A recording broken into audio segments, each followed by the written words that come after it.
ঈদ মানে আনন্দ, ঈদ মানে খুশি। আর এই আনন্দটা সবার সাথে ভাগাভাগি করে তার মজা বেড়ে যায় দ্বিগুণ। আসসালামু আলাইকুম এভরিওয়ান, আশা করি সবাই ভালো আছেন। আমরা সেদিন চলে গিয়েছিলাম ছোট মামার বাসায় সবার জন্য ঈদ গিফট নিয়ে।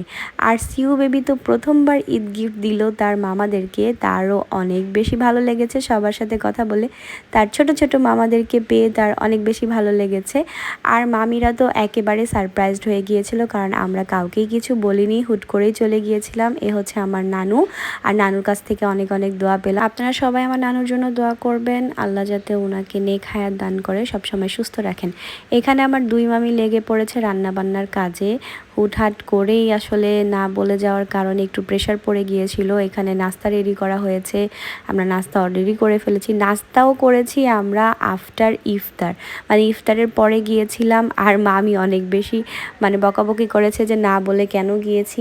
তো যাই হোক, সব কিছু শেষে এখন বিদায় নেওয়ার পালা। বিদায়ের বেলায় সবারই একটু মন খারাপ হয়, আত্মীয় স্বজন বলে কথা, আর কিছুই না। তো এখানে রেডি হয়ে গিয়েছি, এখন চলে যাব বাসার উদ্দেশ্যে রওনা হব। সবাই ভালো থাকবেন, অ্যান্ড এই ছোট্ট ব্লগটি দেখার জন্য সবাইকে